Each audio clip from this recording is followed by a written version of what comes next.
Hi అండి. ఈరోజు వీడియోలో ఏంటంటే బాత్రూమ్ని నీట్గా క్లీన్ చేయడానికి ఒక చిన్న టిప్ చెప్తాను. తప్పకుండా ట్రై చేసి చూడండి. మంచి రిజల్ట్ వస్తుందన్నమాట. ఎక్కువ రుద్దాల్సిన పని లేకుండా, ఎక్కువ శ్రమ లేకుండా చాలా సింపుల్గా అయిపోతుంది. దీనికోసం ఏం చేయాలో చూద్దాము.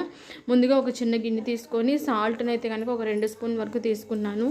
సాల్ట్ అనేది ఏంటంటే క్లీనింగ్కి బాగా ఉపయోగపడుతుంది. అలాగే బ్యాడ్ స్మెల్ ఏమైనా ఉన్నా సరే పోతుందన్నమాట. బాగుంటుందని చెప్పేసి సాల్ట్ తీసుకున్నాను. మీ దగ్గర సాల్ట్ లేదంటే ఒకవేళ సర్ఫ్ తీసుకోండి, లేదంటే బేకింగ్ సోడా తీసుకోండి, మీ ఇష్టం అనమాట. ఏదైనా సరే తీసుకోవచ్చు. అలాగే నెక్స్ట్ దీంట్లోకి ఏం చేస్తారంటే డెటాల్ ఉంటుంది కదా, డెటాల్ని మీరు ఒక మూత కానీ అరమూత కానీ వేసుకోవచ్చు అనమాట. డెటాల్ కూడా క్లీనింగ్కి ఉపయోగపడుతుంది. అలాగే ఏంటంటే బ్యాడ్ స్మెల్ అలాంటిది రాకుండా కూడా మనకి చాలా ఎఫెక్టివ్గా అయితే కనుక పనిచేస్తుంది అనమాట. మంచి ఇంగ్రీడియంట్ ఇది కూడా చాలామంది ఇళ్ళలో ఉంటుంది కాబట్టి నేను ఈ విధంగా డెటాల్ని అయితే కనుక వేసేసాను. ఇప్పుడు వీటిని రెండింటిని కూడా బాగా మిక్స్ చేసేసుకోండి. అలాగే నెక్స్ట్ మనకు కావాల్సింది హార్పిక్ అనమాట. హార్పిక్ కూడా నిజంగా చాలా చాలా ఎఫెక్టివ్గా క్లీనింగ్కి బాగా ఉపయోగపడుతుంది. హార్పిక్ కూడా చాలా తక్కువ రేటు ఉంటుంది. చక్కగా ఒకటి తెచ్చేసేయండి. తెచ్చేసిన తర్వాత దీన్ని హార్పిక్ని 1 లేదా 2 స్పూన్ల వరకు వేసుకోవాలి.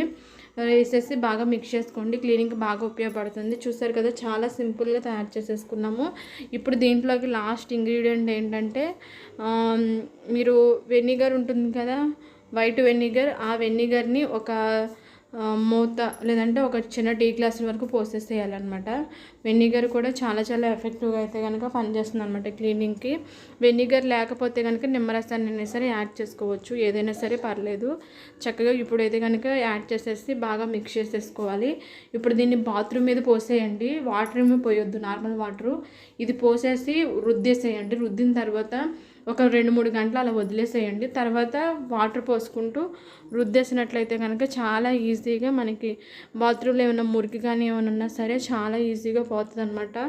చక్కగా శుభ్రం అయిపోద్ది. ఎక్కువ రుద్దాల్సిన పని లేదు, ఎక్కువ శ్రమ పడాల్సిన పని లేదనమాట. చాలా సింపుల్గా మనకి బాత్రూమ్ అనేది క్లీన్ అవ్వడానికి అయితే కనుక ఈ లిక్విడ్ బాగుంటుంది. ఎక్కువ తయారు చేసుకొని మీరు స్టోర్ కూడా చేసుకోవచ్చు. కాబట్టి తప్పకుండా ట్రై చేయండి.